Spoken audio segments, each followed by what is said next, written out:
Following video is not made for kids. Viewer discretion is advised. Hello to my subscribers, this is the TFangy coming to you with what will hopefully be a successful review. And today we are going to be taking a look at the Transformers Studio Series 1986 Leader Class Coronation Starscream. So, Starscream, in the Transformers Generation 1 movie, after he got rid of Megatron, he crowned himself Emperor of the Decepticons, and recently I went back and watched the Transformers Generation 1 movie, and from the time that Astro Train placed the crown on Starscream's head to the moment when Galvatron blasted him into a million pieces, the total amount of time that Starscream was Emperor of all Decepticons was only 30 seconds. So, it's pretty incredible that Hasbro and Tomy took the time to design an action figure of Starscream based on his crowning achievement, which only lasted half a minute in the Transformers G1 film. So I apologize if my train of thought keeps losing itself. One of the reasons why I'm reviewing Coronation Starscream is because I looked around at which Transformers figures I still had to review, and I figured I'd get Coronation Starscream out of the way, since hopefully his review won't take as long as most of my reviews do. The main problem I've been having with getting my Transformers reviews out is I have no organization about which figures to review first and which ones to review last, and I've just been randomly picking and choosing which Transformers figures off of the wall of Transformers that I have behind me to review. So, here on Coronation Starscream's box, you've got some artwork of him, and you got a close-up of that image here.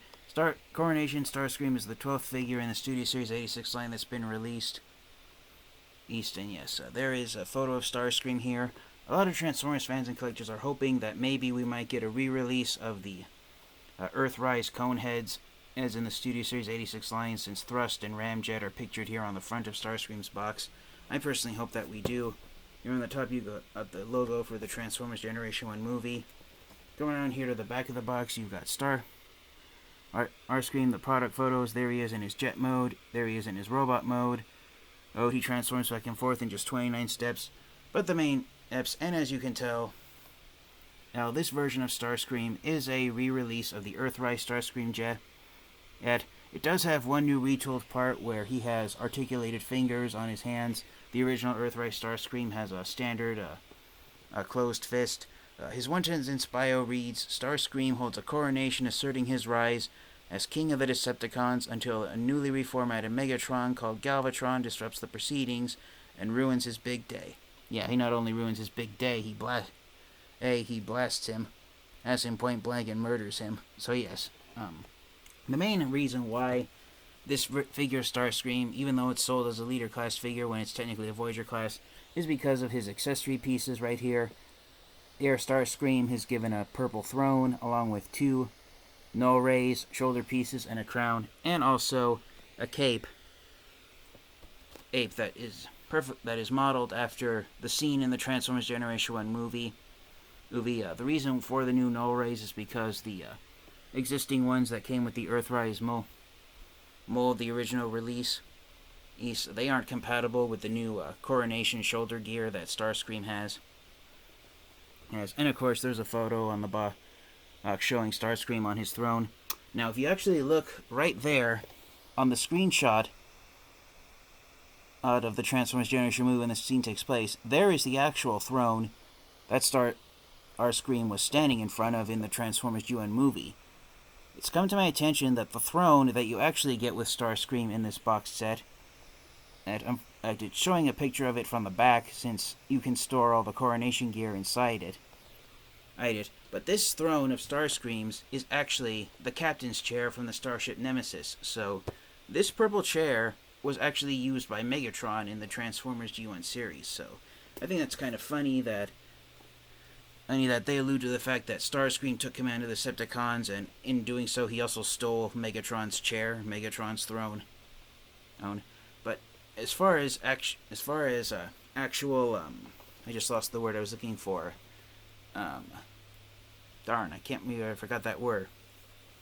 But as far as actually mimicking the Transformers G1 cartoon series, accuracy, that's the word I was looking for. As far as accuracy to the G1 cartoon series, instead of Starscream, it should be Megatron sitting on that chair. So now that I babbled long enough, let's actually open up this figure, take it out of the box, and take a look at Coronation Starscream in his robot mode. Alright, and so here is Coronation Starscream out of the package in his robot mode. And as you can see here, he's got all the Coronation gear on him. He's got the new null rays that attach to the new shoulder pads. And he's got his crown, and of course his cape. And someone pointed out that the main reason why the one new retooled part that this figure has of the open articulated fingers on the fists was for this reason right here. Here, where just like the artwork on the box, because if you get Starscream in this pose, you can have him mimic the scene in the Transformers Generation 1 film when he starts to make his speech and declare himself the new ruler of the Decepticons. So you can do that if you are so inclined to do so. And that's why the cape also has these two hinge joints that allow you to open and close it, so that Starscream can have his cape flowing around when he starts to tell how he's gonna be leader of the Decepticons. And of course, the main reason why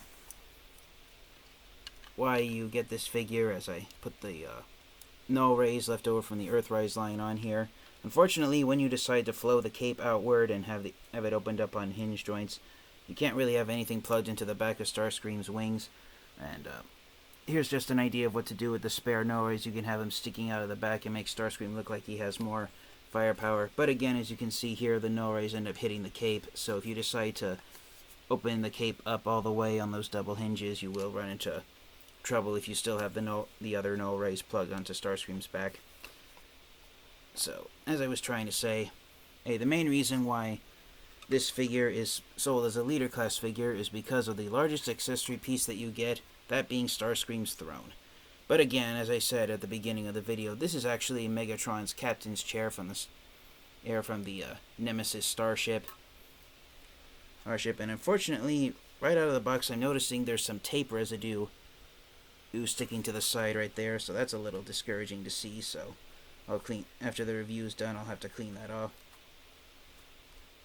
off. So yeah, it's just be warned, when you remove the throne from the packaging out of the way, just be careful that could be tape from the packaging stuck to the side of it. So yeah, there's Starscream in with the throne, and unfortunately you do have to remove Starscream's cape to get him sitting in the throne properly. And moving the cape can be a little tricky, so setting that off to the side.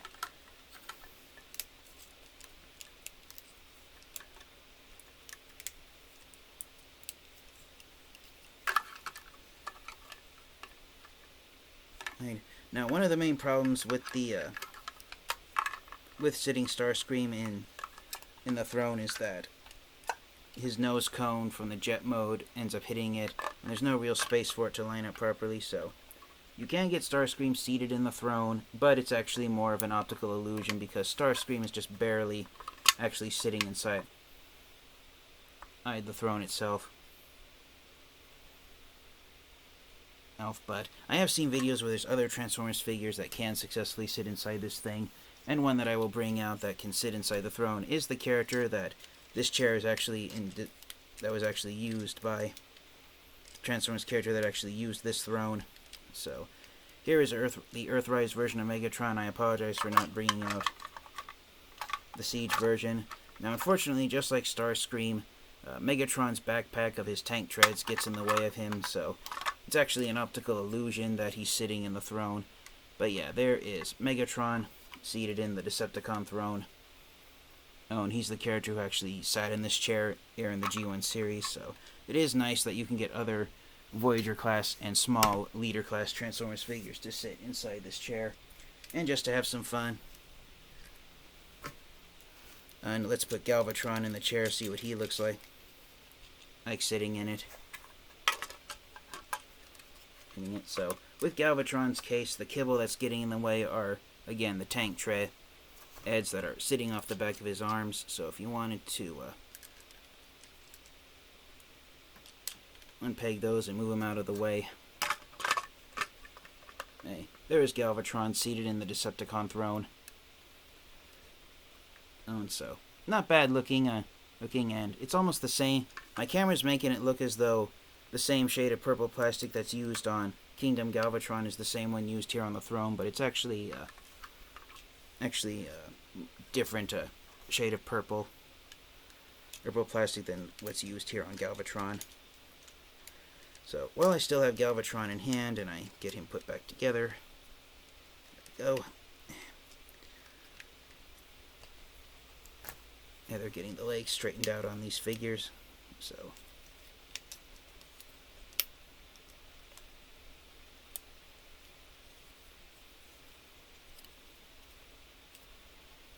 So again, the throne and Starscream's coronation gear is the main reason to get this leader class as Transformers figure. If you aren't a fan of the moment in the Transformers G1 movie when Starscream crowns himself Emperor of the Decepticons, considering the fact that the scene in the film lasts only 30 seconds, then basically when you get this Transformers figure, you're paying $55 US currency to get a version of Starscream that appears for just half a minute. So that is a major deterrent if you're not particularly interested in getting this set.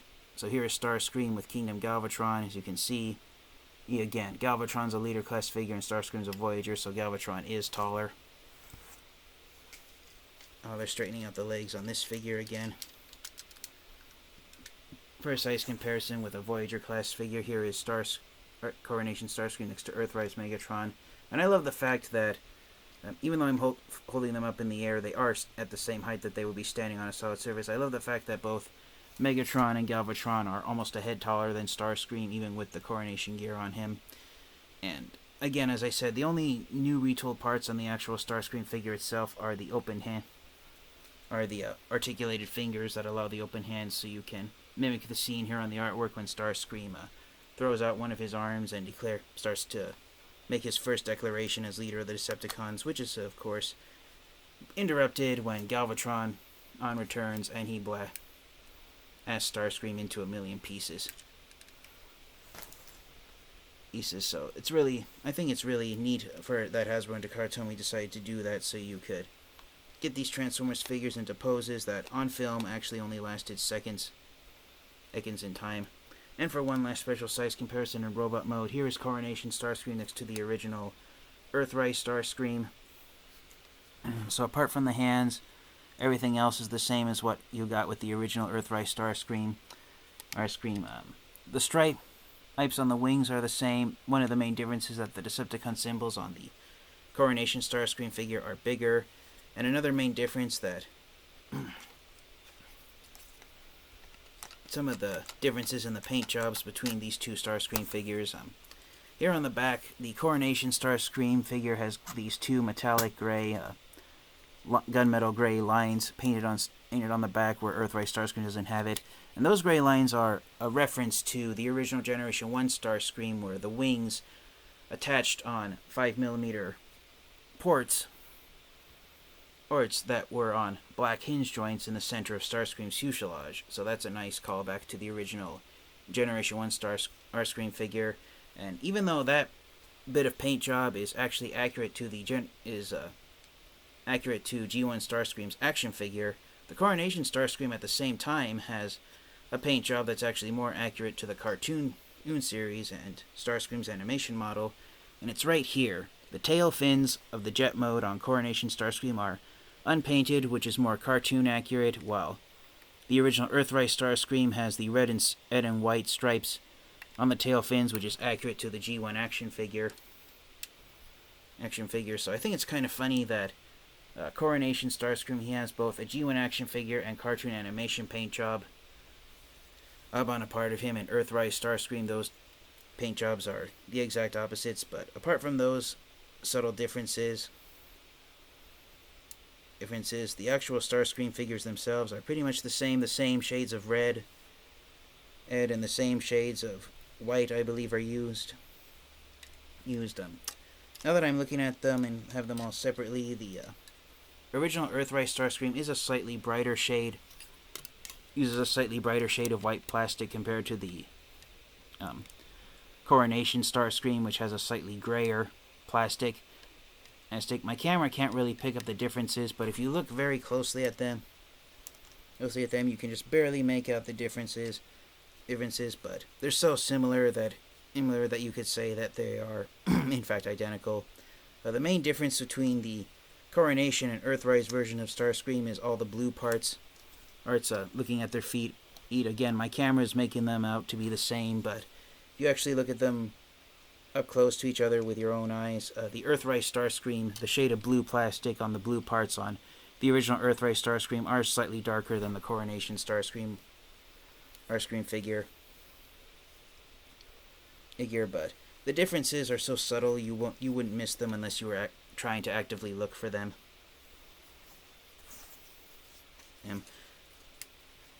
So all in all, considering the fact that this figure is based off a scene in the Transformers Generation 1 movie that only lasts 30 seconds, I think Hasbro and Takara did a pretty decent enough job with this figure. And again, you can store all the Coronation gear here onto the back of the throne. I apologize, I'm not going to be transforming Coronation Starscream into Jet Mode because all the differences between Coronation Starscream and Earthrise Starscream, you can point them out in robot mode if you know where to look for them.